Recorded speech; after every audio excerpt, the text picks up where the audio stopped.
Once you know all the stuff I talked about, then it's going to be easier for you to shop there and understand how it works.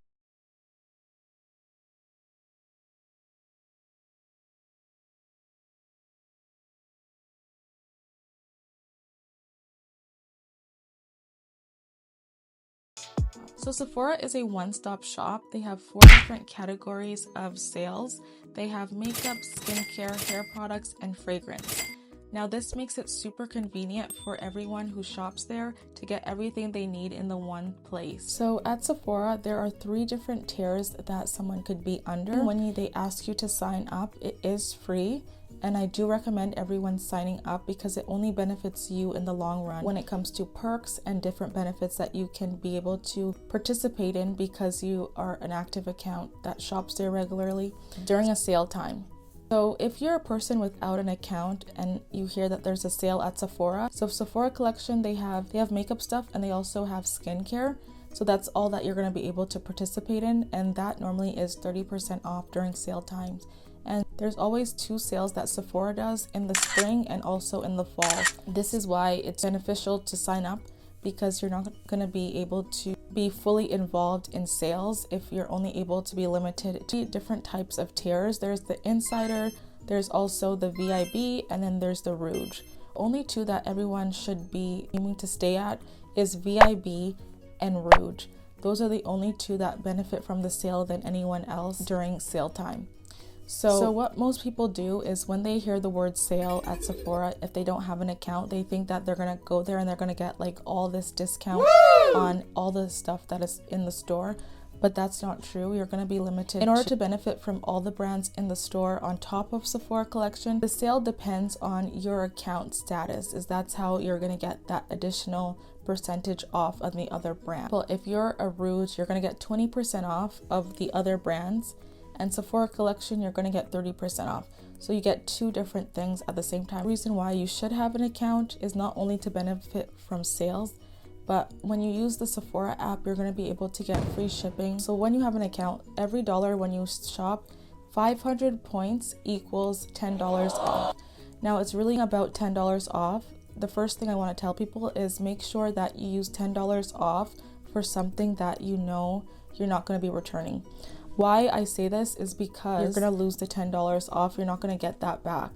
Also, with the $10 off, do not use it at sale time. I'm pretty sure you're going to be returning some of those items that are under that transaction.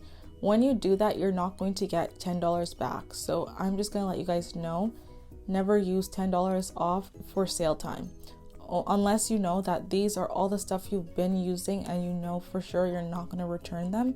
That's the only time you should be using $10 off, not for trial and error, because you're not going to get that back when it comes to doing a return. And the reason why it's also beneficial that you have an account with Sephora is because say you buy something and you want to return it and you don't have an account, if you lose that receipt, there's no way that you're going to have proof of showing that you purchased the stuff that you did, even though those things that you have is sold at Sephora. So that's your only proof of purchase. When you do have an account with Sephora, it's easy because even if you don't have the actual physical package of what the item came into, you're going to be able to still return it, because when they ask you for your email address or your phone number, on the other end of the cashier, we could pull up your account and see all your purchases you made. When you made them, it shows the dates and it shows all the items that you bought. They could process the return that way, and it saves you time and you don't have to have your receipt in that way. There's a lot of people who get confused with the returns and how it works. So some people will come up to the cashier and then they paid everything in cash and they want you to give them the refund on a debit card or a credit card or some other card, and that's not how it's done. The same way you paid is the same way you get back when you're returning anything, and you only have 30 days to get the full refund. 31 to 60 days is only a store merch card, which looks exactly like a gift card, but it will say merch card or something on it like that. And that one is to use only in stores. It cannot be used online. Whatever the amount is for whatever you're returning will be on that card. Do not lose the card, because you're not going to be able to get a new one. You have to either use it right away or put it up in a specific spot that you know where you're going to find it, because they cannot give you a new one after you lose that card. Past 60 days, they're not going to be able to do anything, because that is the policy. It doesn't really take 60 days for someone to not know something doesn't work for them. I do know some people do forget, but after 60 days, there's nothing that they could do for you. No matter if you call the stores or different locations, the policy stands with the entire company. So does that where they come in during the sale without an account, and they think that doing that is going to help them get like specific tier that gets 15% off or 20% off in that short time. It's impossible. You need to at least been actively shopping there way before a sale starts to get one of those 2 tiers. And second of all, when you first start, 10% off. So that means they'll still get 30% off for the Sephora collection only item, and additional 10% off of the other brands that like most people want to shop from.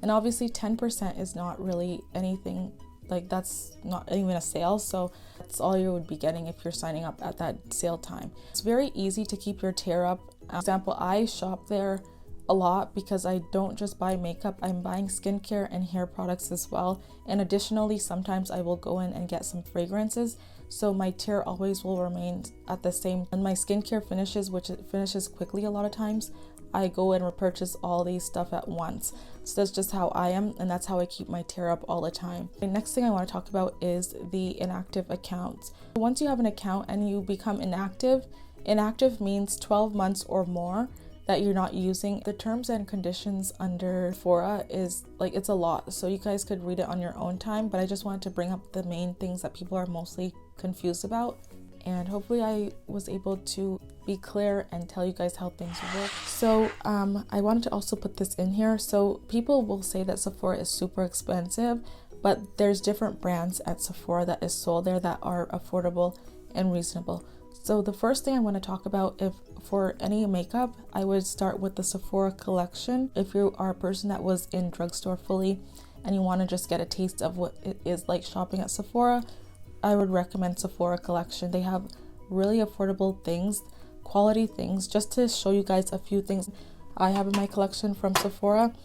So the first thing I have is this one. This one is the Sephora Best Skin Ever Foundation, satin finish, so it's not too heavy, not too thick, just right. Canada, it's only $27. They have are concealers. Now, I know that they just came out with a new one, but I don't have that new one. I have the other 2 that they have. So depending on how you want your coverage to be, I have 2. So this one is a concealer and a corrector, and this one is called the Bright Future Gel Serum. Looks like that. A really nice coverage, and it's not too heavy. This one, it's like, to me, it's like medium coverage. And then they also have this one called Sephora Best Skin Ever Full Coverage Multi-Use Concealer. Yeah, it looks like that. I have these powders, which is a multi-use baked or setting powder. Really good. Like, Sephora collection has some really nice ones. You shouldn't be sleeping on Sephora.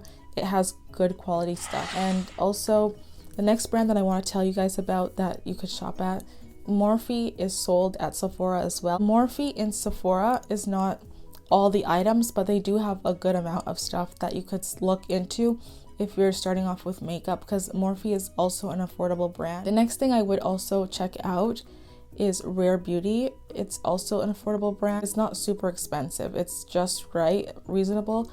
I would say those are the brands that I would also recommend. I do have a couple items from her. I have her eyebrow stuff in 2 different colors, and I have her eyeliners, her eyebrow gel, and yeah, so a couple of things that I do get from her. Next thing I want to talk to you guys about is the skincare brands. Now, I know people have different skin concerns and they do want help with it, so I'm going to tell you guys some brands that you guys want to look into if you're starting off of coming to Sephora. We have The Ordinary, which is, everyone should know The Ordinary. It's a very affordable brand that you could start off with. And then also they have Sephora collection skincare items, which is very affordable too. And they have all the stuff that any type of skin concern things that you are looking into, they do have it. Just because a brand is not over the toply expensive, it doesn't mean it's not going to work. You have to try and see which one works for you. Care is the Inkies List. That one's another top brand that I really love getting my stuff from. and those are the brands I would stay with if you are a person that is looking for affordability with skincare. I don't think Sephora's all that expensive because they have different brands that cater to different pricing that don't break the bank. You could still shop for what you need for your face, whether you're trying to beat the face with makeup or you want skincare. It doesn't matter what you have on your face. Unless someone asks what's on your face, you're not going to know, and you'll only know if someone doesn't know how to apply makeup with the way it turns out. And some people wear makeup, it shouldn't be like, oh, it's your makeup looks good because you're wearing higher end, or your makeup looks good because you're wearing this. Like, people's makeup will look good when they learn the skill of applying makeup. And secondly, people's makeup will look good when you take care of your skin that you're covering up, because it's not only about wearing makeup too, it's about taking care of your skin and doing all the skincare stuff that it needs in order to have a great base in the first place before makeup application. This video off here. I hope you guys learned a lot, and if you did enjoy this video, don't forget to comment, like, share, and subscribe. Don't forget to turn on that bell notification so you'll be notified the next time I upload. Bye!